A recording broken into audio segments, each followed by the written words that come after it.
On Saturday the 13th of June, and following a staggering defeat for Scottish Labour at the general election which involved losing his own seat, Jim Murphy formally resigned as the leader of the Scottish Labour Party. So, we're taking a break from our usual weekly roundup to bring you Left Scotland's top 12 Jim Murphy moments of the referendum and general election.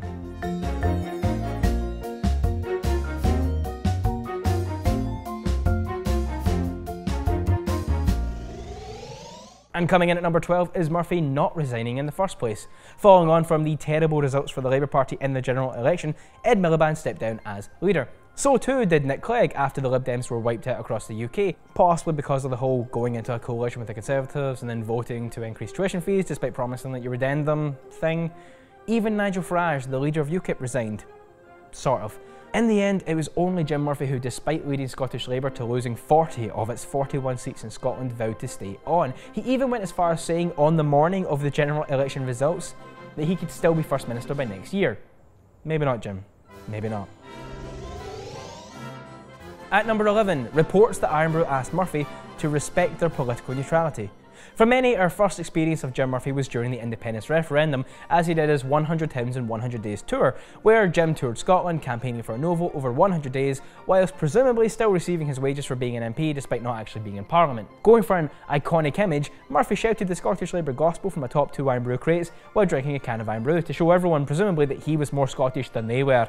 Until reportedly, Irn-Bru asked Murphy to respect that they were politically neutral and maybe stop using their branding for his campaign. It wasn't the only time the No campaign got into trouble for using others' branding without asking either. Who could forget when Better Together released a series of patronising Lego figures summing up the supposed union dividend that Scotland received by explaining that we'd have enough extra money to eat fish and chips every day for 10 weeks if we would just vote no. That was right up until Lego had them pull the pictures, as they too were staying as neutral as the expressions on these tiny plastic faces.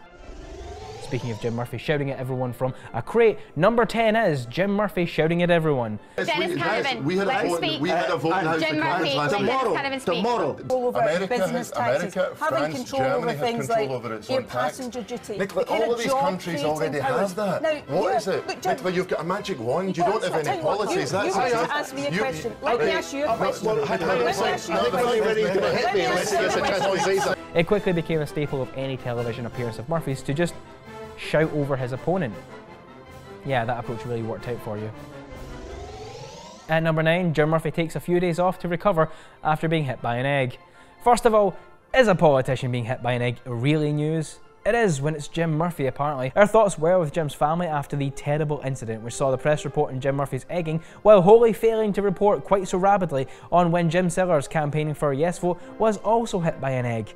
But then again, Sellers simply commented that the thrower should have given the egg to a food bank rather than waste it on him, then got on with it, rather than whipping up a frenzy with the intent of portraying all yes voters as violent thugs, which of course was a common theme during the referendum, as anyone paying attention and being honest with themselves will know.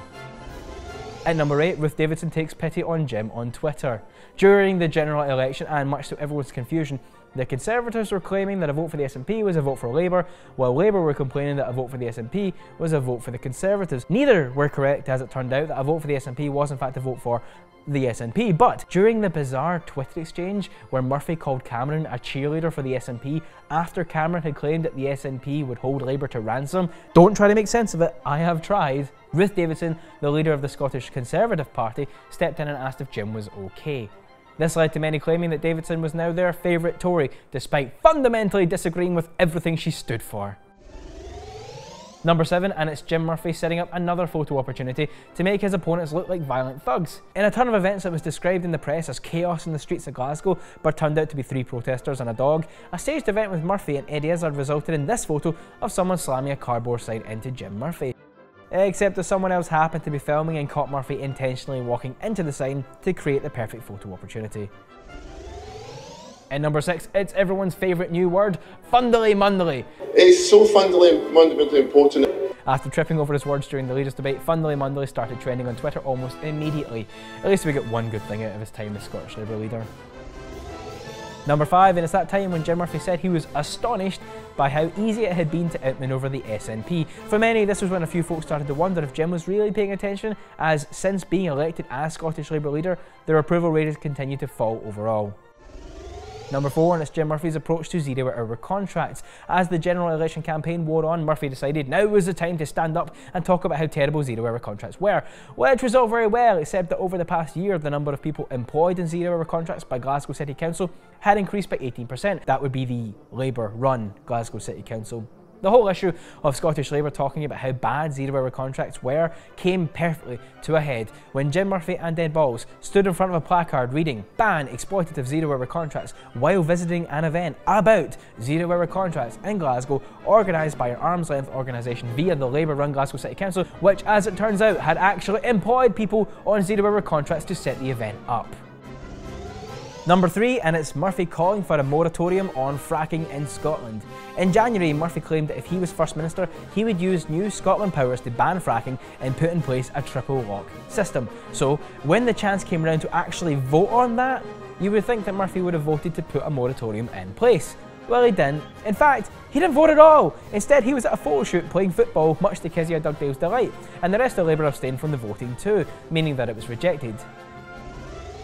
Nearly there, as at number 2 we have Murphy stage managing empty streets in a bid to show that Scottish Labour could still be a strong force in Scotland. With reports coming from Labour insiders that Scottish Labour membership is now below 13,000 and that council memberships outnumber new members at a rate of 2 to 1, it suddenly makes sense that Murphy needed to bus people around Scotland for photo shoots and then stage the photos to look busier than they were. The bigger question is why journalists were so quick to show the photos of the street scenes that Murphy wanted to show us and not what the events actually looked like when you took a step back.